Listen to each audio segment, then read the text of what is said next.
You know, what if I told you there's this powerful, unseen force that's basically running your life? Seriously.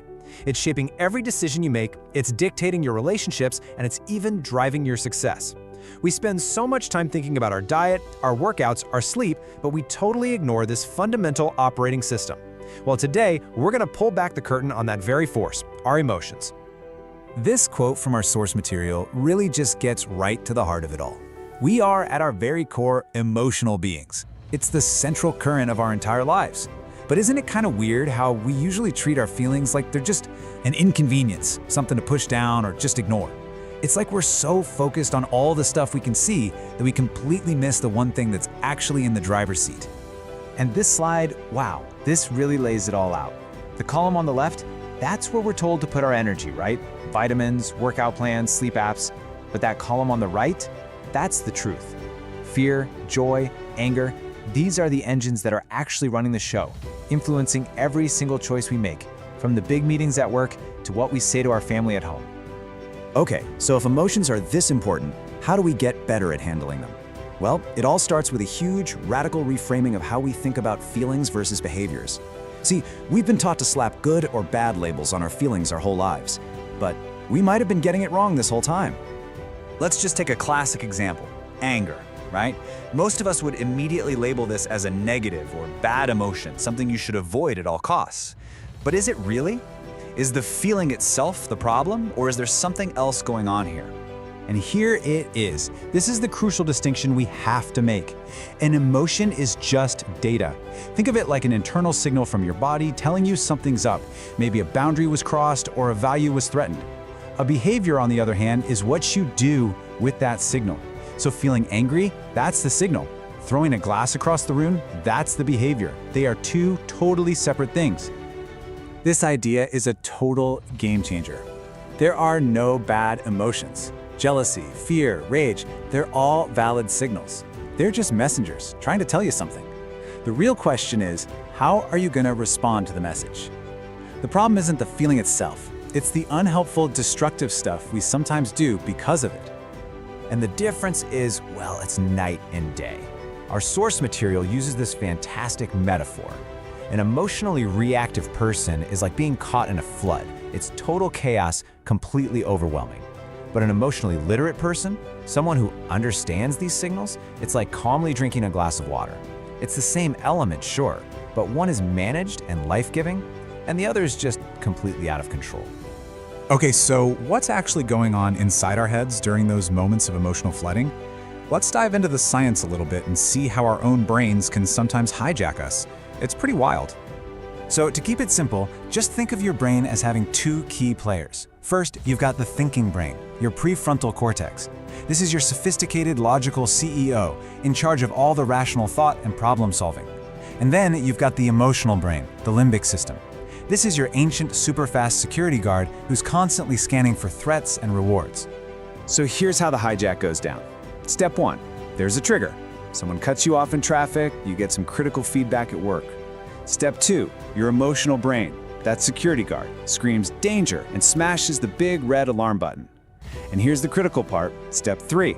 That alarm is so loud it temporarily cuts the power to your thinking brain. Your CEO is suddenly completely unreachable. And when the CEO is offline, guess who takes over? The most basic, primal part of our brain. We just default to our animal instincts. We either fight, yelling, arguing, attacking. We take flight, avoiding, withdrawing, running away, or we freeze, just totally shutting down, unable to think or act. Sound familiar? Yeah, I thought so. Okay, so we get the problem. Our rational brain can literally be taken hostage by our emotional brain. So the big question is, how do we get it back online? The great news is there's a practical skill that we can all learn to do just that. The very first thing to know is what not to do. When we or someone we're with is emotionally flooded, our first instinct is to jump in and fix it. We say things like, hey, don't be sad, or just calm down, or you shouldn't feel that way. We try to solve the problem right away. But this is the biggest mistake we can make, because we're trying to talk to the CEO who isn't even on the line. Remember this, you cannot reason with an emotional brain. It's just not possible. You have to connect with it first. Before you can even think about problem solving, you have to soothe that security guard. You have to show the emotional brain that you see the threat, you hear the alarm, and it's okay. This is the art of emotional contact. And here's how it works. It's a simple 4-step process. First, stop. Seriously, just pause, don't rush in. Second, notice and name the feeling. Just observe and label it out loud. Wow, you seem really frustrated. Third, validate. This is the key. You're not agreeing with their version of the story, you're just acknowledging their feeling is real. I get why that would make you so angry. And finally, just give it space. Let that emotional wave crest and pass without trying to fix it. This is the process that brings the thinking brain back online. So why does this work so well? Because at the end of the day, that connection is what we remember. I mean, think about the most influential people in your own life. You might not remember the exact things they said or did, but you absolutely remember how they made you feel. That right there is the true currency of all human relationships. Now, I go what some of you might be thinking. That sounds great, but I'm just not wired that way. Well, the most hopeful part of this whole thing is that you don't have to be. This is a skill, and anyone, I mean anyone, can learn it. This might be the single most important thing you hear today.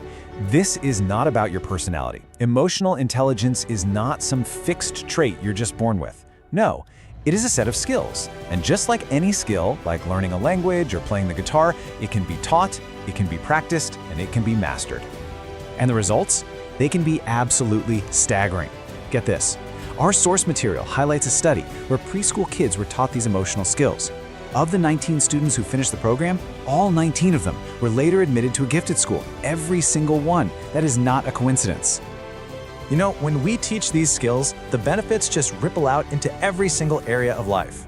This slide shows huge increases in self-control, in social problem solving, and, like we just saw, in academic success. That's right. Teaching kids to understand their emotions directly helps them learn math and science better.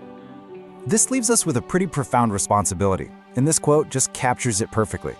Through our everyday interactions, how we respond to their wins and their tantrums, we are literally shaping the neural pathways in our kids' brains. We are sculpting the adults they are going to become. So, I'll just leave you with this one final thought. We live in a world that is obsessed with IQ, with test scores, with what we know. But what if? What if we place just as much value on EQ, on how we manage ourselves and connect with other people? What would our schools, our workplaces, our relationships look like then? What could we build together?